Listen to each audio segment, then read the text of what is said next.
Ya, baik, ini adalah materi kita pada hari ini, yaitu kita bicara tentang fungsi multivariabel dan lebih jauh yaitu kita bicara tentang aplikasi dari diferensial total yang pada hari Senin sudah kita bahas bentuk dari diferensial total. Kemudian hari ini adalah aplikasinya. Dan kemudian kita akan bahas eh, nilai ekstrim. Jadi kalau di fungsi satu variabel itu eh, ada nilai tertinggi dari suatu kurva, nilai terendahnya. Nah, kalau dalam dua dimensi atau dalam tiga dimensi nanti juga kita punyai nilai nilai tertinggi sama nilai terendahnya yang kita sering sebut sebagai maksimum atau minimum. Nah, nilai ekstrim untuk fungsi multivariabel atau dalam materi ini fungsi dua variabel yaitu z sama dengan fx, y. Sedangkan untuk diferensial total kita mengetahui rumusnya yaitu dz sama dengan do z do x dx tambah dengan do y do eh, do z do y do y dy. Ya, jadi eh, saya buat di sini. Jadi kita lihat ini eh, dz sama dengan do z do x dx tambah dengan do z do y dy. Nah, ini rumus diferensial total dan ini rumus atau fungsi yang akan kita cari nilai ekstrimnya. Jadi dua hal itu yang kita akan bahas pada pertemuan 14 pada malam hari ini. Kemudian kita lihat contohnya langsung untuk aplikasi diferensial total. Berarti pada waktu kita akan melakukan diferensial total, kita harus tahu Z sama dengan fx, y. Jadi kita harus punya fungsi dalam variabel. Jadi ini contohnya fungsinya Z sama dengan X kuadrat Y gitu ya. Atau Z sama dengan sin X kuadrat tambah dengan Y kuadrat. Jadi kita harus tahu fungsi ini. Nah, terus nanti pada waktu kita dapatkan diferensial totalnya, itu kita akan gunakan rumus diferensial parsial eh, dx tambah dengan do z do y dy. Nah, biasanya pada waktu sudah kita dapatkan rumusnya ini, nanti kita masukkan nilai-nilai x dan y atau delta x. Dx itu nanti akan didekati oleh delta x, sedangkan do dy nanti akan didekati oleh delta y. Nah, nanti biasanya ada nilai x, ada nilai y, yang semua ini nanti akan dimasukkan ke dalam fungsi diferensial total. Sehingga nanti kita dapatkan di sini angka atau nilai. Nah, kadangkala kita harus bentuk persamaannya terlebih dahulu karena tidak langsung diberikan dan harus mengerti hubungan antar variabel yang ada dalam masalahnya. Contoh sekarang, misalkan dalam suatu percobaan pengukuran sebuah tabung didapat alas tabung berdiameter, jadi berarti model persoalan kita adalah tabung ya, gambar tabung, kemudian ada alas dan memiliki diameter. Diameter atau setengah dibagi dua nanti akan dapat jari-jari. Ini berarti diameter, eh, diameter, diameter, sedangkan yang tingginya berarti H. Nah, diketahui nilai nilai pendekatannya atau nilai kesalahan yang terjadi. Ya, jadi kalau ngitung itu secara fisika kita eh, tidak belum tentu persis sama gitu. Jadi ada nilai plus minusnya. Di sini berarti ini adalah eh, besaran dari delta D. Ini besaran dari delta H. Nah, kemudian ada konsep yang disebut dengan kesalahan mutlak. Kesalahan mutlak. Kesalahan mutlak itu adalah delta kalau yang mau diukur itu fungsinya Z, berarti yang kita delta Z. Ini adalah kesalahan mutlak. Lebih jauh biasanya dipakai tanda nilai mutlak untuk mendapatkan nilai positif. Terus nanti ada kesalahan relatif. Ini kesalahan mutlak, kesalahan mutlak. Kemudian ada kesalahan relatif. Kesalahan relatif itu adalah kesalahan mutlak dibagi dengan nilai fungsi tersebut pada suatu titik. Ini namanya kesalahan kesalahan relatif. Jadi besarnya relatif terhadap nilai nilai fungsinya. Terus ada lagi namanya persentase kesalahan. Jadi kalau persentase kesalahan itu adalah kesalahan relatif ini nanti akan dikali dengan 100%. Ini namanya persentase kesalahan. Nah, inilah yang nanti biasanya digunakan. Jadi kan terlihat persoalan ini dimulai dengan kita mengetahui delta Z. Dari mengetahui delta Z, kita bisa menghitung kesalahan mutlak, kita bisa menghitung kesalahan relatif, dan kita bisa menghitung persentase kesalahan. Nah, pada soal ini yang dicari itu adalah eh, kesalahan mutlak, kesalahan relatif, dan persentase kesalahan dalam perhitungan volume. Dalam perhitungan volume. Nah, berarti kita mempunyai rumus volume. Rumus volume yaitu volume sama dengan Pi R kuadrat H. Nah, berarti fungsinya sekarang fungsi dalam R dan fungsi dalam H. H tadi nilai eh, kesalahannya atau pengukurannya 4 plus minus 0,02. Sedangkan R nilai kesalahannya atau besarannya adalah 3 plus minus 0,015.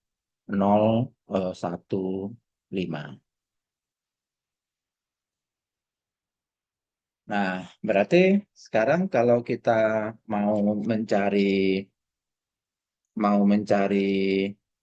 volumenya atau kesalahan volumenya, yaitu berarti nilai fungsinya sendiri, nilai volumenya, yaitu dimasukkan variabelnya sekarang adalah R dan H ya, R dan H. Ini variabel bebasnya.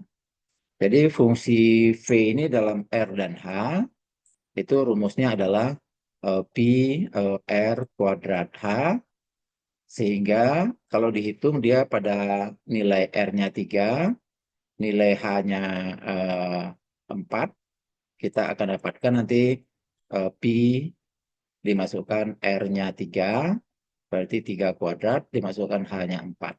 Berarti kita dapatkan 36 Pi. Nah, ini volume eh, bendanya saat eh, X dan R dan H-nya 3 dan 4.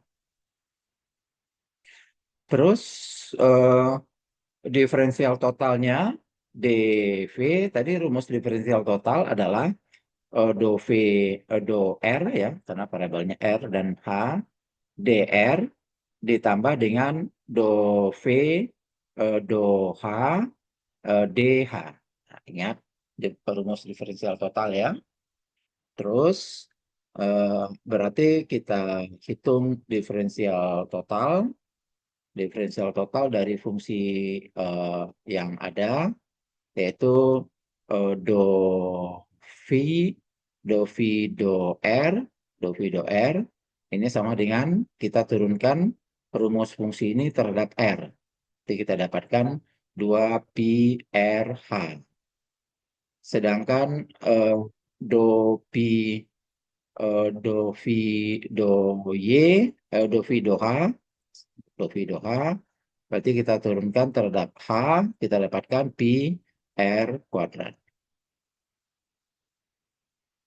Nah, berarti kita dapatkan rumus dari diferensial totalnya, berarti masukkan do V, do R-nya 2 pi RH dikali dengan DR, tambah dengan masukkan do V, do H-nya pi R kuadrat DR, DH.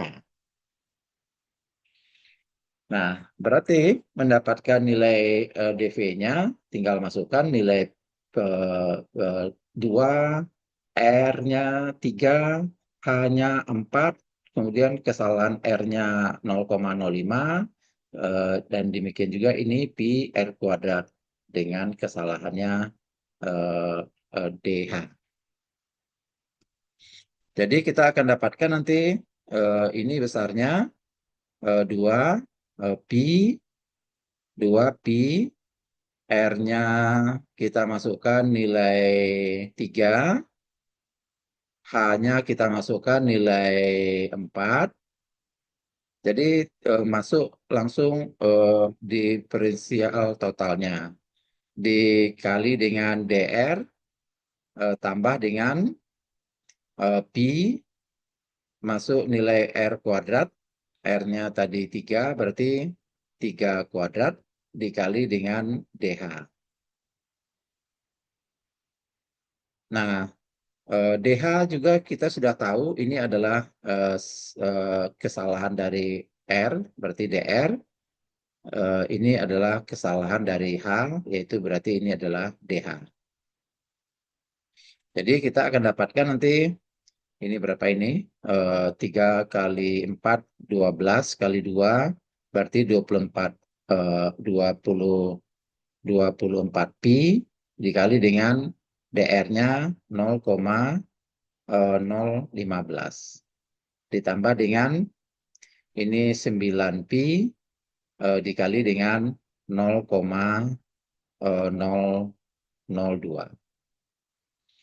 Nah, nanti ketika dihitung ini akan menghasilkan 0,54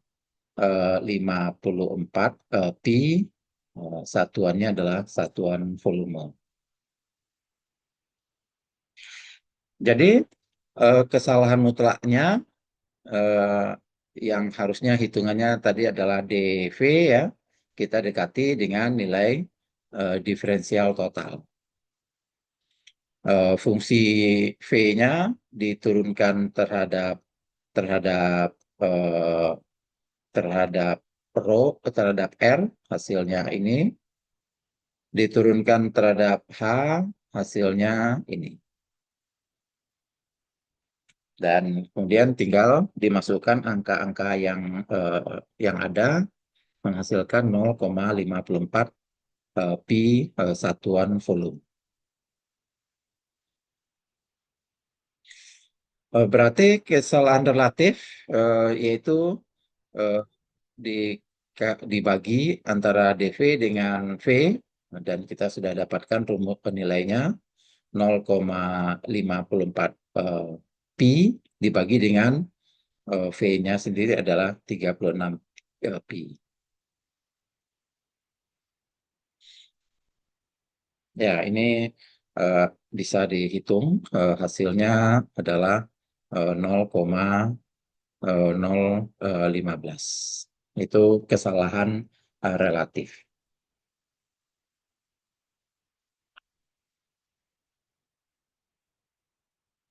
Nah, eh, dari rumus fisika tadi kita sudah sebutkan bahwa persentase kesalahan ini, persentase kesalahan dari V, berarti eh, delta, delta V ini dibagi dengan V, nanti dikali dengan 100%. Nah, delta V dibagi V sudah kita punya 0,015 dikali dengan 100%. Kita dapatkan ini adalah 1,5%.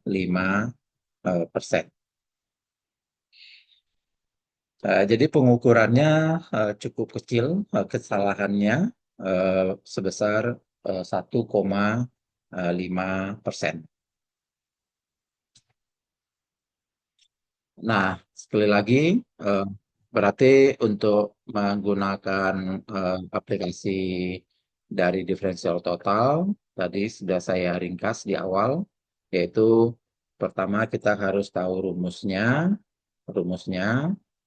ya. Terus kita tahu diferensial totalnya, terus kita bisa hitung nilai-nilai dari variabel atau nilai untuk menghitung DZ. Ya, jadi itu langkah untuk menggunakan turunan parsial turunan parsial pada diferensial total. Ya, itu eh, apa pertama aplikasi dari dari turunan parsial, yaitu untuk menghitung diferensial total, ya, atau menentukan besaran dari D, DZ.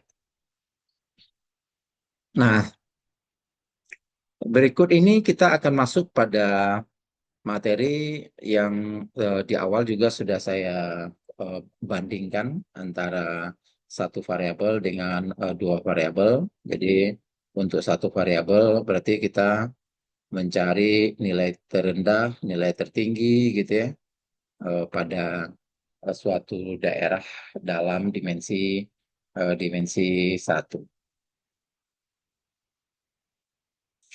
Nah, sekarang kalau kita lihat di dimensi dua, di dimensi tiga, kalau ini dimensi tiga berarti seakan-akan kita punya atau kita akan punya eh, gunung atau eh, apa kita mempunyai bentuk daerah yang nanti menghasilkan apa puncak ya seperti daerah pegunungan ada puncak dan ada lembah yaitu ada nilai maksimum dan nilai minimum. Oke, jadi menentukan nilai maksimum minimum nanti menggunakan langkah-langkah sebagai berikut. Tentu pertama kita harus tahu fungsi yang akan kita cari nilai maksimum atau minimumnya. Terus langkah yang kita lakukan adalah eh, kita menentukan nilai X dan Y yang menjadi solusi dari fungsi terhadap X-nya dan fungsi parsial terhadap Y-nya nilainya sama dengan nol. Ya, selain nol, nanti bisa juga nilai fungsinya ini eh, tidak ada. Nilai turunan parsialnya ya, tidak ada. Terus ketika sudah didapatkan titik kritis ya, kan ini prosedur yang sama ya di kalkulus satu untuk apa di masalah kalkulus yaitu kita biasanya tentukan dulu titik kritis dan kemudian baru temukan eh, nilai maksimum atau nilai minimum. Nah, sekarang cara yang berikut juga bisa digunakan, yaitu melakukan uji turunan kedua. Bagaimana uji turunan kedua ini dilakukan? Prosedurnya seperti ini. Eh, Berarti kita menghitung nilai D dan nilai A. D dan A itu berasal dari fungsi turunan dari X-nya dua kali, turunan dari Y-nya dua kali, dikurang dengan turunan dari X, Y itu eh, masing-masing satu kali. Jadi kita sebut sebagai nilai D ya, diskriminan, pembeda. Terus ada nilai A yang memperlihatkan turunan kedua terhadap X. Nah, ini eh, uji turunan kedua itu menghasilkan kesimpulan seperti ini, yaitu nilai maksimum terjadi saat D-nya eh, positif dan A-nya negatif. Nilai minimum terjadi pada saat D-nya positif, A-nya positif.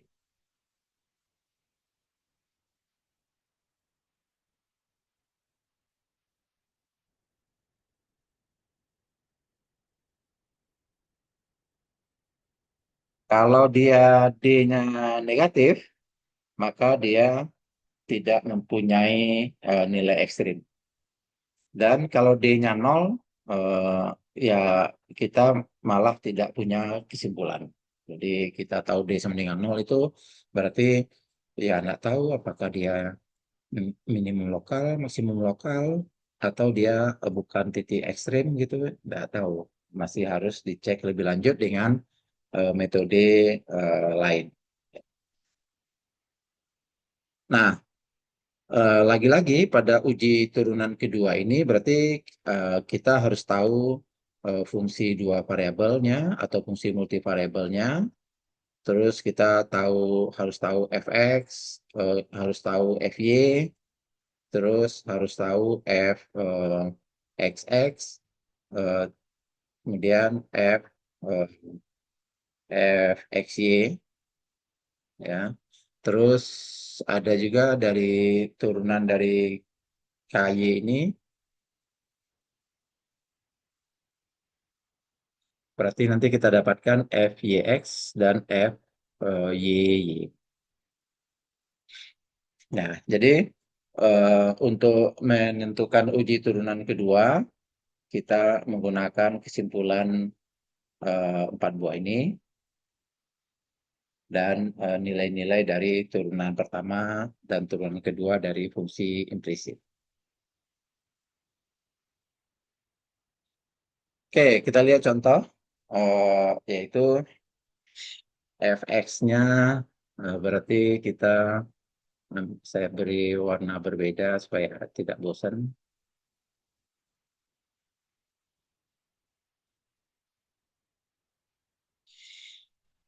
Ya, kita lihat eh, berarti fx-nya yaitu turunan f terhadap x kita dapatkan 2x ini 0 kemudian min 4.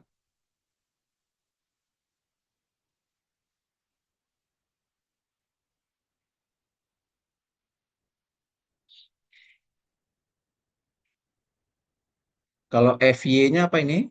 Fy-nya berarti 8y.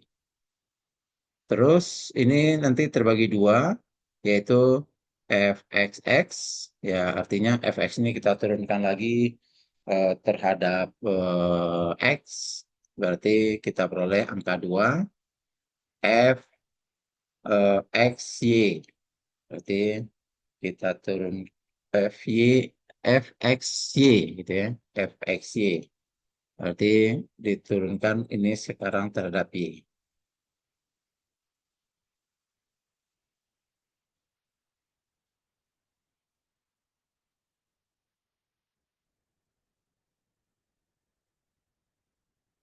Nah, Turunan keduanya sorry, berarti ini bukan panahnya ke sana. Berarti ini turunan F Y X, sudah itu F Y Y. F Y X berarti turunan terhadap Y diturunkan terhadap X, berarti hasilnya 0.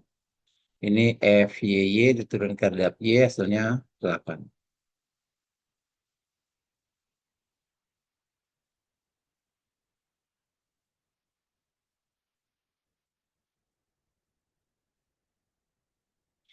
Oke, sudah kita dapatkan fxx, fx, fy, fxx, fy, kemudian apalagi yang dibutuhkan yaitu nilai ekstrim. Nilai ekstrim diperoleh pada saat turunan pertamanya ini yang mau kita cari nilai x-nya kita sebut dengan x0, y0, dan persamaannya adalah 2 x0 min 4. Terus kalau dan ini harus disamakan dengan 0. Terus kalau FY dari X0, Y0 berarti kita turunkan ini sekarang terhadap eh, sebentar. Oke, ini berarti kita turunkan dia terhadap X ini eh, yang kita harus punya itu apa? eh, fxx, fyy gitu ya. Berarti kita hitung, berarti fxx masukkan eh, nilai 2,0, tapi nilai fxx ini yaitu angka 2. Jadi tidak bergantung kepada variabel dia. F eh, fxy fxy. Berarti fxy nanti hasilnya 0. Ya, sudah dicari di sini tadi. Nah, kemudian berikutnya fxy, fyx sama aja. Terus ada fyy. Fyy itu berarti turunkan lagi terhadap y, angkanya 8. Jadi, eh, kita lihat nilai turunan keduanya, baik langsung maupun yang silang, itu nilainya konstan. Jadi dia tidak terpengaruh oleh variabel X. Nah, eh, jadi kita dapatkan nanti nilai dari D-nya, berarti, oh ya, titik kritisnya eh, terjadi dari nilai ini. Titik kritisnya itu eh, saat kita samakan dengan 0 ya. Jadi mencari titik kritis yaitu 2 x0 min 4 sama dengan 0 ya, berasal dari yang fx ini. Kemudian fy berarti kita dapatkan yaitu 8 y kuadrat sama dengan 0.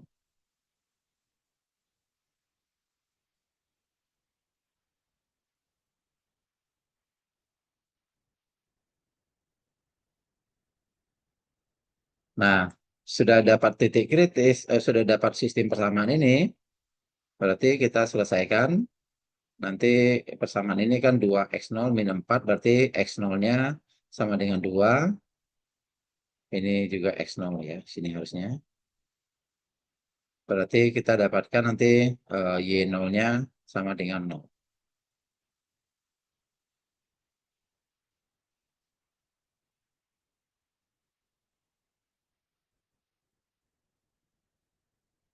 Terus titik kritisnya sudah kita punya. titik kritisnya adalah X0, Y0, nilainya adalah, ini berapa tadi? 2 ya. 2,0. Ya, seperti yang kita tahu. Nah, titik kritis, eh, nilai dari fxx-nya sendiri, jadi nilai nilai D-nya berarti sama dengan fxx berarti 2 dikali dengan fyy berarti 8 dikurang dengan fxy itu 0 kuadrat. Jadi kita dapatkan 16 dan ini lebih dari 0.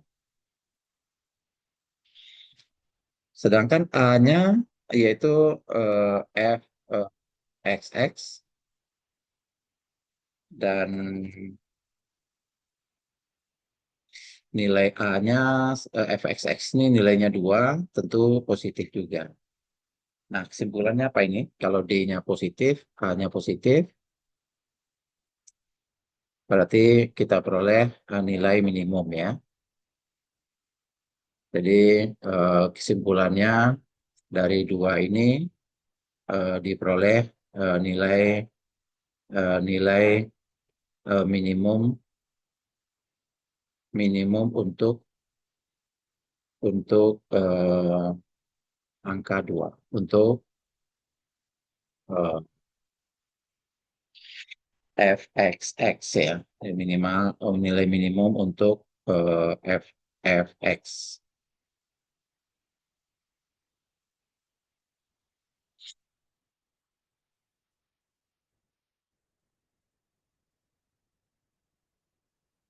Ya, oke. Kita lihat contoh ekstrim, eh, ini mencari nilai ekstrim lain. Kita buat lebih cepat ini karena sudah ada contoh sebelumnya.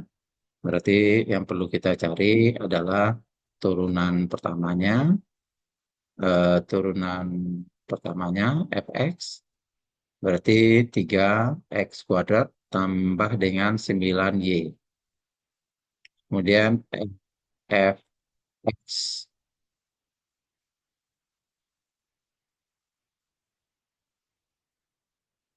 ini turunan pertamanya.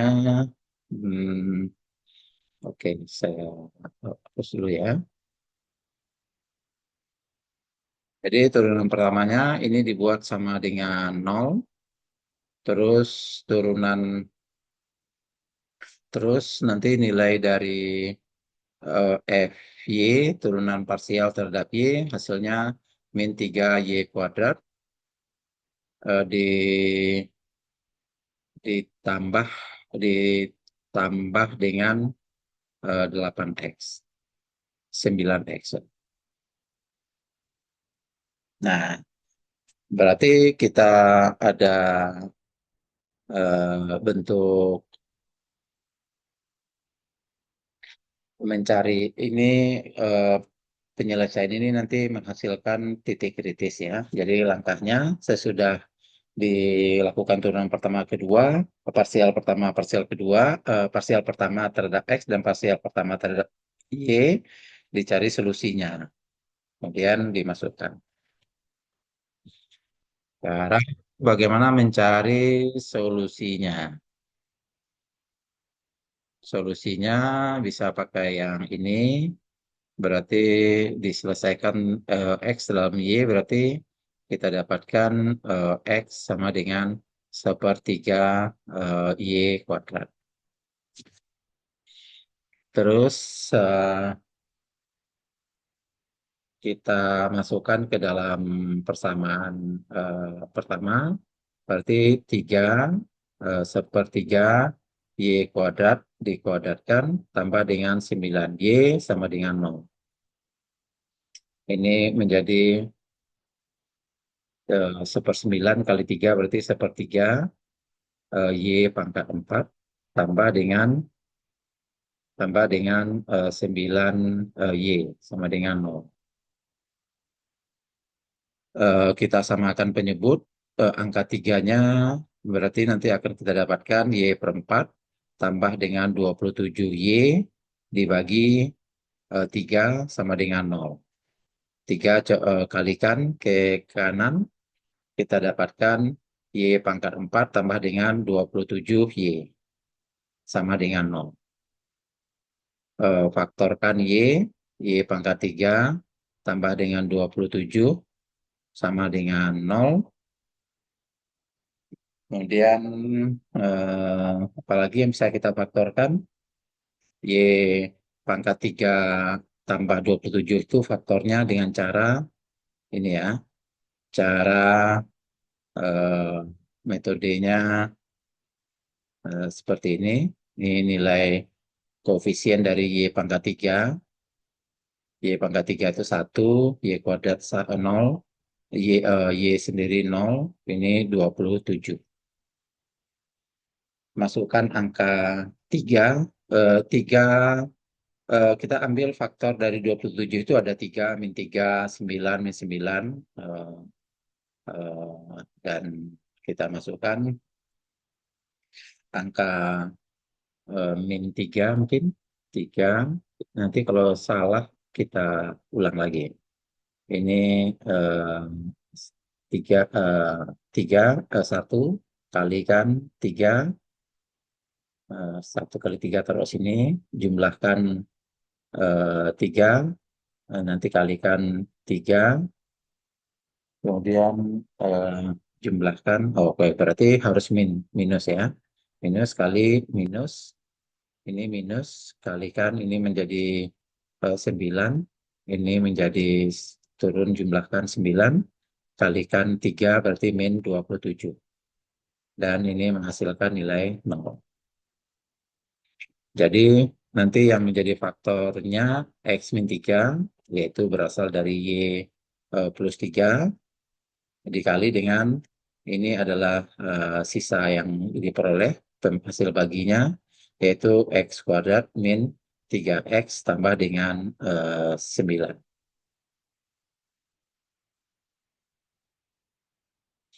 Jadi nanti ini akan menjadi eh, Y pangkat 3, ya sama aja ya, simbolnya X atau Y. Berarti ini akan menjadi Y pangkat 3, Y kuadrat min 3Y tambah dengan 9. Ini sama dengan 0. Jadi titik titik ekstrimnya, solusi akar dari persamaan ini adalah Y 0 dan min 3. Kalau 0 tidak menarik karena ketika dimasukkan nilai Y 0, nilai oke, Y-nya 0 nanti mengikuti X-nya ya. Jadi ini yang terjadi hubungan antara X dan Y. Jadi pada saat Y-nya 0, maka otomatis X-nya sama dengan 0, dan itu berarti fungsinya itu adalah fungsi 0. Dan ini tidak eh, menarik untuk dilanjutkan pembahasan. Sekarang kalau Y-nya sama dengan min 3, masukkan ke dalam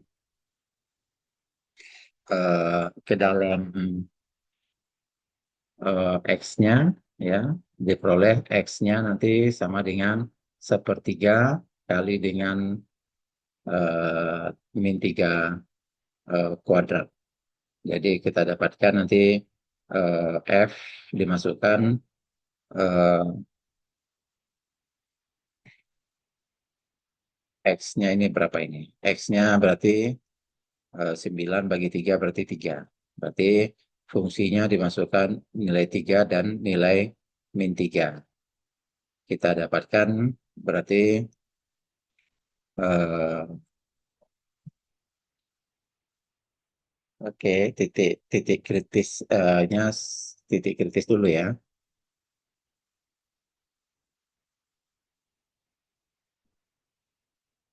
Ya, kita simpulkan dulu ya. Jadi eh, titik kritisnya titik kritisnya titik kritisnya adalah nilai x0, y0, yaitu nilai nilai 3 dan min 3.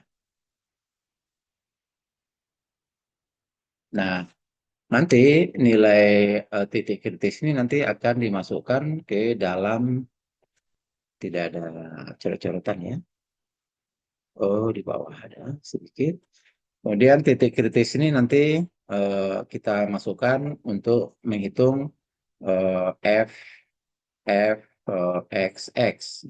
F X X itu eh, rumusnya, eh, ya saya selipkan di atas ini ya.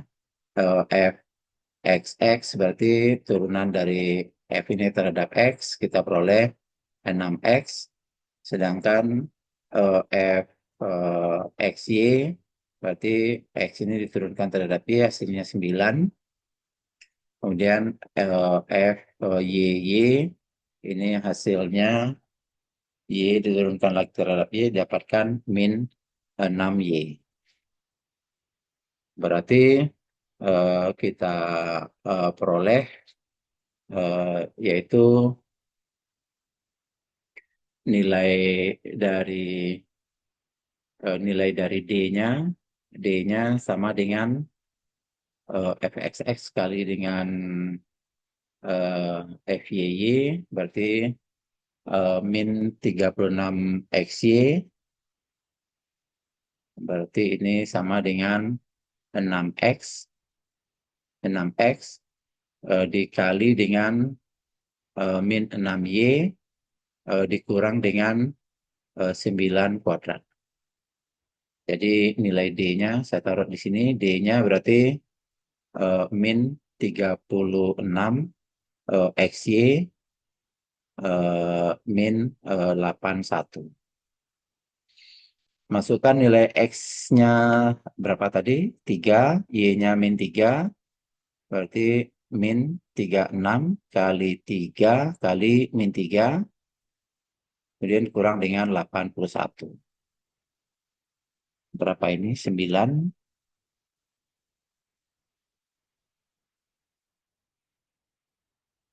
Ya, yang jelas hasilnya akan bernilai positif ya, karena ini bilangannya sangat besar. Terus kita cari nilai A-nya. A-nya adalah fxx, dan kita sudah menghitungnya adalah 6x. 6x dimasukkan nilai x-nya 3, berarti 6 kali 3 sama dengan 18. Ini juga positif. Berarti kita mendapatkan nilai minimum. Ya, nilai minimum yang langsung dimasukkan ke dalam fungsi asalnya. Jadi di fungsi asalnya nanti dimasukkan nilai X-nya 3, Y-nya min 3. Dan nanti hasilnya adalah nilai minimum.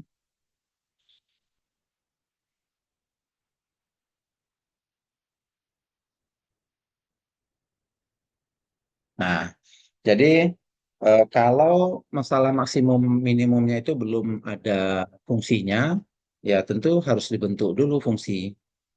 Ya, jadi ada persamaan yang harus dipunyai. Terus nanti tentukan nilai maksimum minimum dari contoh sebelumnya. Berarti harus ngitung fx-nya sama dengan 0, fy sama dengan 0, terus harus mencari eh, d, ya d itu rumusnya fxx dikali dengan fyy min fxy kuadrat. Ya. Jadi lakukan lagi turunan kedua ya. Dan A-nya yaitu adalah fxx.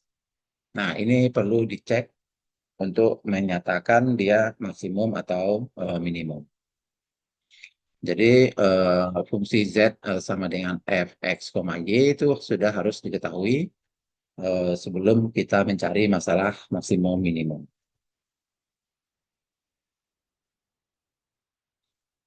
Oke, ini ilustrasi jika belum diketahui fungsinya, memang contoh ini terlihat lebih rumit, tapi pada intinya mencari rumus dulu, ya, rumusnya diketahui bentuknya agak rumit, maka saya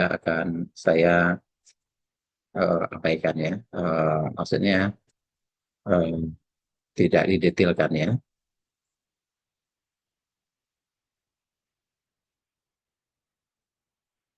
Nah, berikut adalah kalau eh, masalahnya itu pakai kendala. Jadi ada eh, yang sebelumnya itu kan berarti persoalannya eh, yaitu F Z sama dengan F F X, Y gitu. Biasanya kemudian yang ditanyakan itu adalah F F maksimum, kemudian F minimum dengan cara uji terlebih dahulu menggunakan uji turunan kedua. Jadi nanti perlu uji turunan kedua.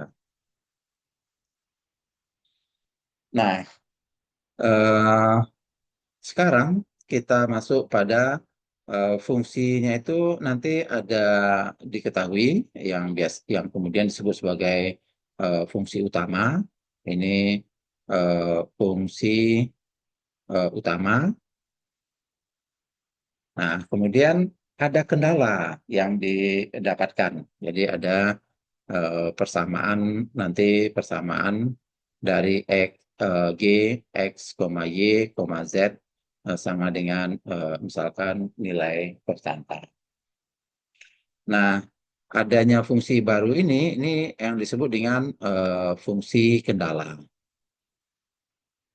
Jadi posisinya nanti akan mengkoreksi jika ada pergeseran arti atau nilai. Oke, nah untuk yang ada kendala ini agak lebih sulit ya. Jadi tadi eh, kita punya punya fungsi tiga variabel yaitu f, x, y, z yang akan dimaksimumkan atau minimum. Jadi minimum atau maksimum dari fungsi tiga variabel ini. Terus nanti ada kendala yaitu eh, bisa berbentuk implisit, bisa berbentuk eksplisit. Dan kita masukkan ke dalam fungsinya, terus kita bentuk dulu ya. Kita bentuk dulu sebuah persamaan G besar tambah dengan sama dengan F besar tambah dengan lambda G.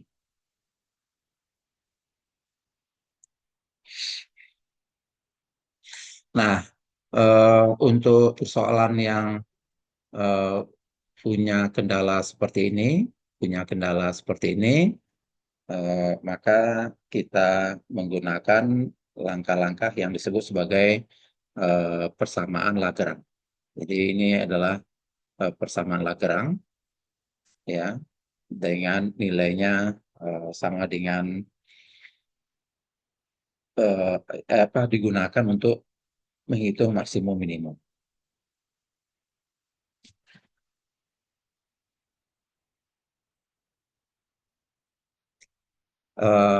Ini contoh ada tiga bilangan positif yang hasil kalinya maksimum. Berarti kita mempunyai fungsi utamanya hasil kalinya, terus jumlah dari ketiga bilangan itu 120. 120. Nah, kita bisa mensubstitusi eh, fungsi utama, fungsi kendala pada utama.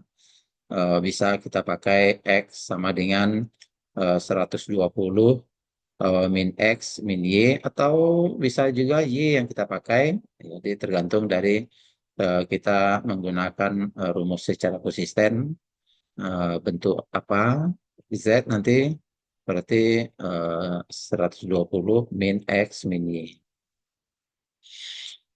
Nah, saya mengambil eh, rumus yang ketiga ini berarti eh, fungsinya nanti fungsinya nanti akan menjadi eh, X, Y, Z-nya nanti akan diganti oleh 120 min X min Y. Ya, ini eh, bentuk dari turunan turunan substitusi dari fungsi kendala ke fungsi utama.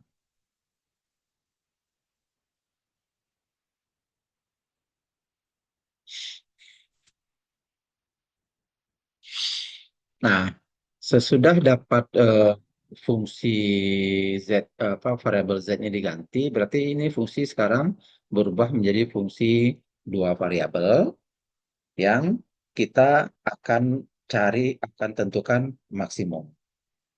Jadi eh, batasnya itu masuk sekarang ya, secara implisit ada di dalam fungsi F.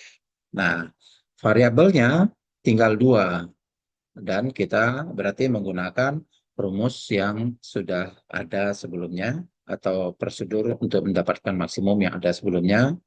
Ini 120 kali XY min X kuadrat Y min XY kuadrat. Ya, ini fungsinya yang sudah dimasukkan. Nah, berarti langkah yang dilakukan standarnya yaitu fx ya, fx berarti turunkan terhadap x berarti 120 y min 2 xy eh, eh, min y kuadrat. Terus nanti FY sama dengan sama juga di sini yaitu 120 X, kemudian min eh, min X kuadrat min 2 XY.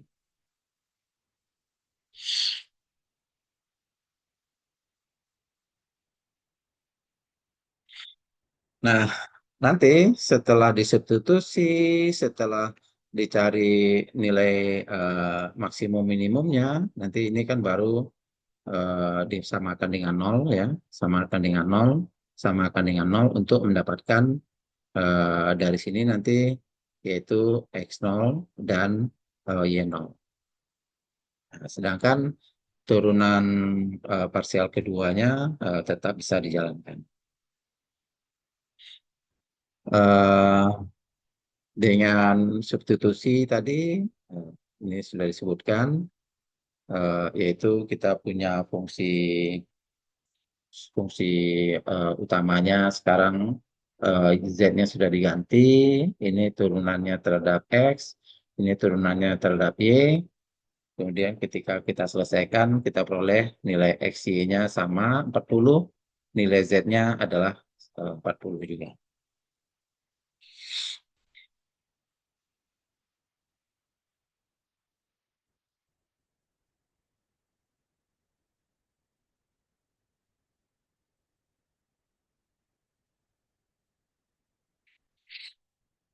Ya,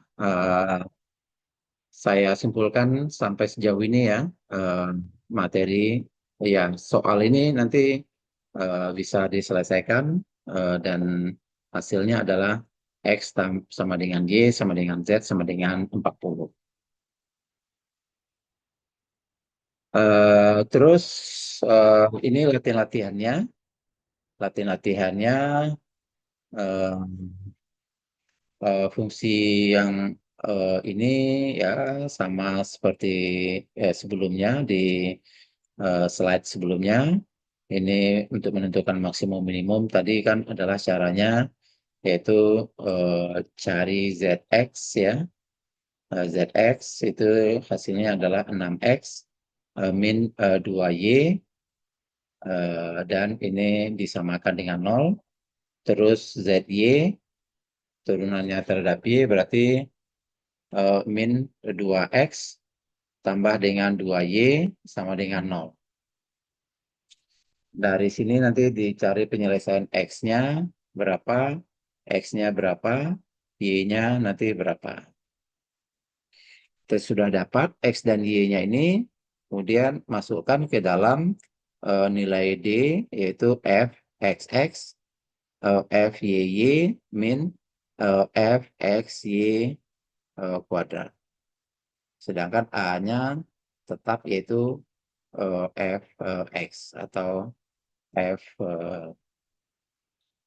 ya F X ya. Dan dari sana nanti akan diperoleh apakah dia maksimum atau dia minimum. Hal yang sama untuk yang satu b. Kalau yang ini nanti pakai rumus jarak, ya, rumus jarak. Jadi kita eh, meminimumkan jaraknya dengan kendala juga sudah diberikan. Ini pakai konsep maksimum minimum juga, menentukan volume terbesar dari kotak tanpa tutup. Kalau bahannya alasnya luasnya eh, 12 eh, meter persegi. Jadi rumus nomor 3 ini punya rumus, yaitu rumusnya adalah volume itu berarti X kali Y kali Z. Terus nanti untuk untuk bidang-bidangnya ini kalau kotak tanpa tutup itu kan berarti kalau kita buat ini ya kotak tapi tidak pakai tutup ya berarti eh, bidangnya nanti ada sebanyak 5 buah gitu ya. Kalau di sini X, yang ini Y, ini Z, berarti eh, X kali Y itu muncul satu kali. Jadi ini fungsi utamanya, terus fungsi kendalanya nanti adalah eh, 2 kali X dikali dengan Z, X dikali dengan Z, ditambah dengan eh, 2 kali Y dikali dengan Z, dikali dengan Z, tambah dengan alasnya berarti X kali Y, cuma satu kali karena dia tidak pakai tutup. Dan ini luas totalnya ini harus sama dengan 112 meter persegi. Jadi ini fungsi yang harus disubstitusi yang menjadi kendala yang merupakan fungsi kendala untuk F. Jadi bisa substitusi masukkan ke fungsi utama atau bisa juga pakai metode Lagrange.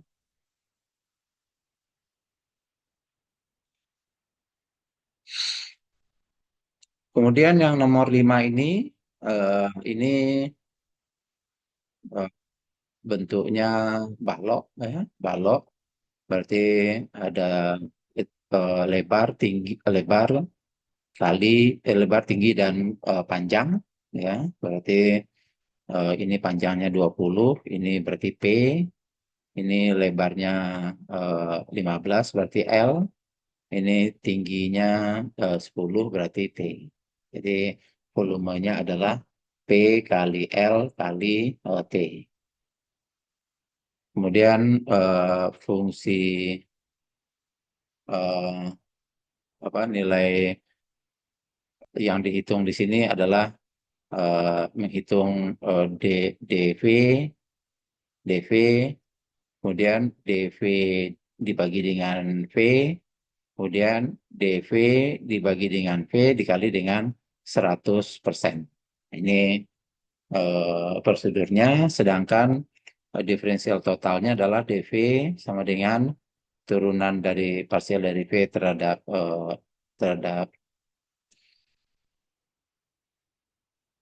oke oke sebentar PLT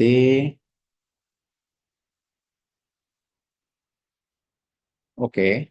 Do fi do do p do p dikali dengan dp tambah dengan do fi do l dikali dengan dl tambah dengan do fi do t dikali dengan dt. DT-nya itu kesalahannya 0,01, D DL-nya kesalahannya adalah 0,02 dan DP panjangnya kesalahannya adalah 0,01.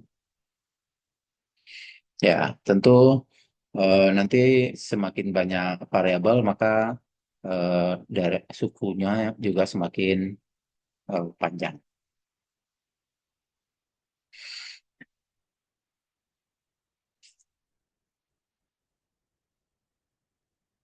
Oke, baik saudara-saudara sekalian. Demikian materi kita pada malam hari ini. Eh, dan saya stop record dulu. Tapi saya masih akan masih di Zoom sebentar. Kita stop share, terus save, save ya. Kemudian saya stop share, stop recording.